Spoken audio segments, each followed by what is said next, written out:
And now, ladies and gentlemen, please welcome your teacher, EJ the DJ.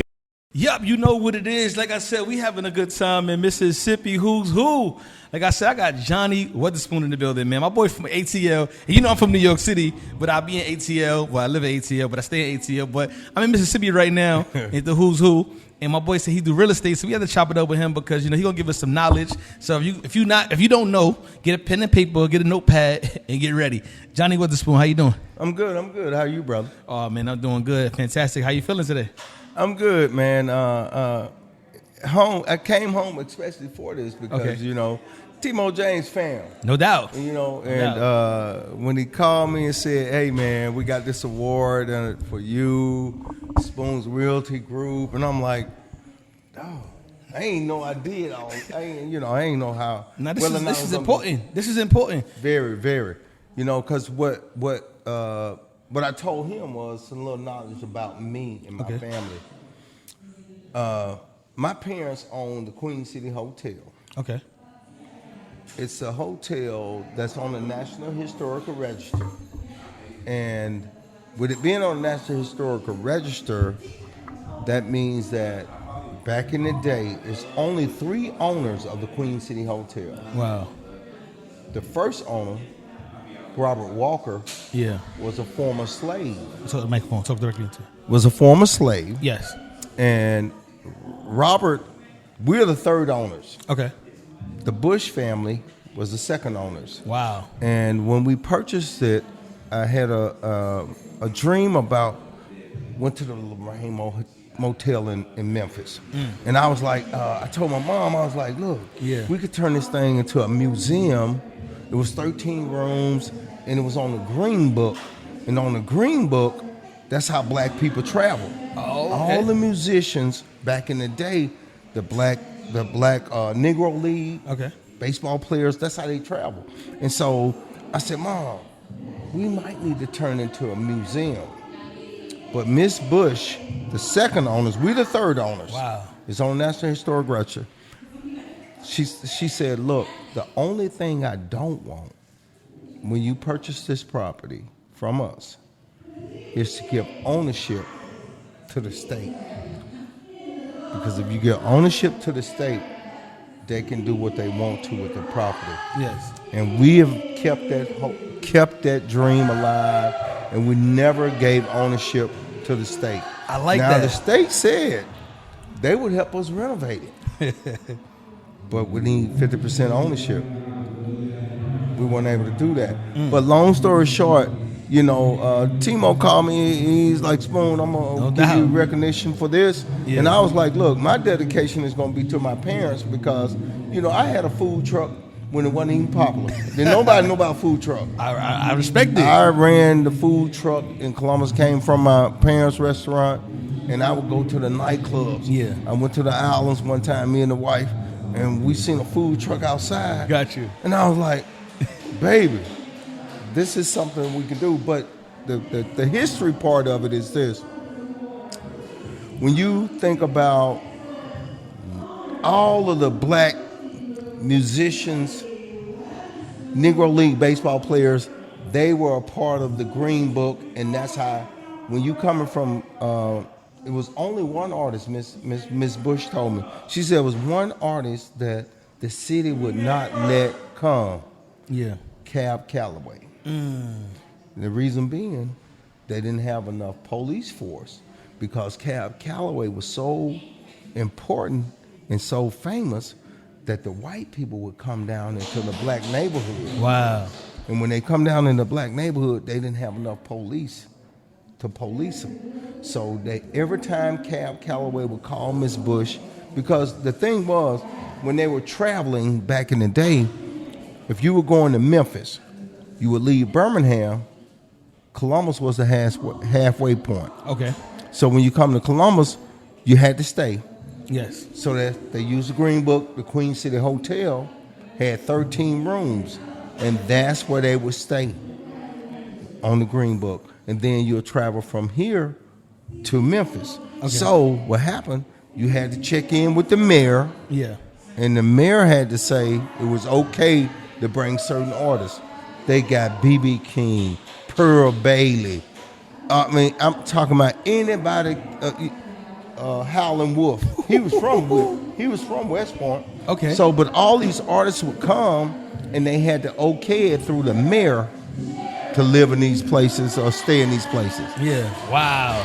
Yeah. That's history Knowledge. right there. Knowledge. I love it. Like, he just gave us a history lesson, man. I don't know if y'all even understand what he just said, but y'all need to like rewind this back, take some notes, and really understand what his family have done. Because that's really important, and I want to come in my hat because I love it, you know. And it's an honor to be sitting next to you to learn this information as myself. Because I'm a New York City boy, so I get it, and what you're saying makes sense. How important is real estate or ownership to you? How important is that? Let me tell you why. And this is the thing. My parents, ain't nobody go to college, whatever. Yeah. But guess what? My mom told me. She keep it simple. She said, "Look, God made dirt, right? Yes. There's all the dirt that you see. Yeah. He's making no more. It got to be important. Yes. So me taking that, she was like, baby, somebody in the family need to be in real estate. Yes. Because it's so valuable. It is. It's like, and my thing was, and these are, I'm talking about my parents. We ain't talking about no college educated parents. Yeah. We just talking about real people that had an idea, and they gave it to me, and I was like, Mom. So, like I said, she said somebody in the family needs to be in real estate. I got my real estate license. I've been in Atlanta doing real estate for 25 years. And you know what? Let me tell you how it happened. I'm an engineer. I design steel buildings. I got laid off from my job, but I was in real estate class. Yeah. And when I was in the classes, I was like, man, because my mom told me somebody needs to get the real estate license. Sure. I got my real estate license, and the first year that I started doing real estate in Atlanta, I was the number 1 and the number 2 agent 2 years in a row. Because guess what I did? Immediately when I made a deal happen, the next deal, I was working on that one. I like that. And the thing is, I doubled and tripled my salary in the first 2 years doing real estate. Because guess what it was? It was my drive. It was your drive. It had nothing to do with. See, I wasn't going to work that's for important. Nobody. See, I want you to understand what he just said, right? You got to have drive. So it got to be in you. It got to be in you, like automatically. So that's what this hustle was about. It's like you got to really have it in you, and I'm happy you said that you got to have drive. So you tuned in right now. Yeah. He's saying a lot, but it's knowledgeable. But you got to have drive. Drive is everything, man. You know, because at the end of the day, you know, you never know what's going to happen the next day. But if you wake up every morning and my dad had this little saying. He said, "Man, if I can wake up and just see the ceiling, I know I'm gonna win." I love it. See, if I can wake up and see the ceiling, I'm gonna win. Amen. Because it's on me. Yep. Yeah. Amen. No, I'm all like over that.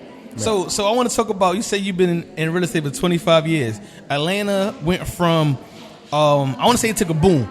How you feel about that? Because the market, I know about 10 years ago, when I first went to Atlanta, I could find a house for under 100,000. Now you'd be lucky to find a house close to 100,000. You'd be lucky, and it might not be all the way together. So in Metro Atlanta right now,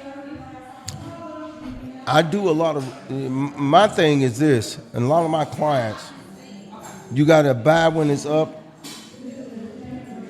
Buy. They say buy when it's up, but really you want to buy when it's down. But I say up because up in Atlanta, it's a lot higher than any other market. Okay. So what I used to do, I used to cater all the bureaus in New York. Yeah. You from New York, right? New York, yes. I used to send flyers to New York, and then my flyers would say 9 months, good weather. I would take a $250,000 house, picture of a $250,000 house in Atlanta, and do a $250,000 house in New York. In New York. Oh yeah. And people was calling my phone. It makes sense. It makes sense. Because guess what? At the end of the day, when you like the market right now, rates. See, a lot of people don't understand this. I've been in my house 20 years, and the race was 7%. Now that sounds crazy. Yeah, but ain't that expensive right now? I consider it They expensive. call it expensive, but like I said, Yeah. now I bought my house for $250,000 in Atlanta. It's worth $560,000. Listen, before I don't cut you off, that's called equity, people, and this is why it's important to own your own home. You gotta own. And the people that's in New York City, I didn't know this. I had to learn this. I really had to do because renting forever, you're spending the same amount on rent, but you would never own it. And after a certain amount of time, you could take out equity on something that you putting money into. So you got to really understand this business. So it's a lot of ways to really get money and get success if you know how to do it. And the gentleman's right here is giving us knowledge. And this is it. This is it right here. And I can do this. Yes. When you have equity, you can get an equity line. Don't do a refi. Okay. This is real talk. Yeah. Don't do a refi because the rates are crazy. Get you an equity line. Take that equity, and you ain't got to do what I'm telling you to do. But this is what makes sense. You better. If you get your equity line, you can get $200,000 of equity line. Yeah.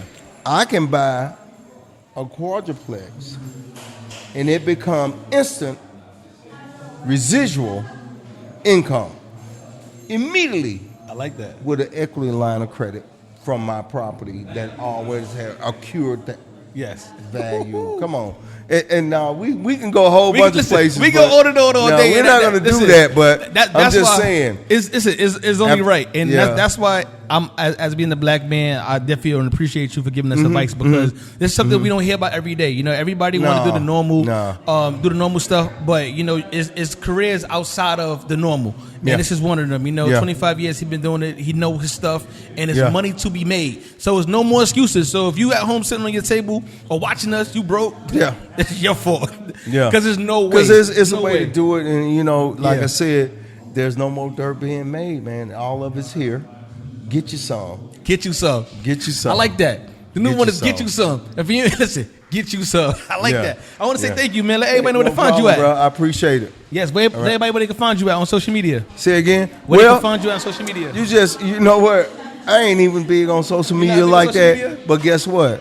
You can Facebook and do just Spoon's Realty Group or Johnny Weatherspoon or whatever. Okay. And, you know, just holler. Listen, if you need some information, my thing is this. Knowledge is power. I like that. Listen, we going to talk to him because, you know what I'm looking for right now? I'm trying to get that big house. So we going to talk to him. Spoon, we here. We gonna rock. Spoon's Realty Group. Listen, Spoon Realty Group. You know what it's easy to DJ. I'm outside on sidewalks. I told you I'm serious, right? Yeah. If you've been watching me, you know I'm serious. I ain't playing fair. I'm outside. You know what it is. Until next time.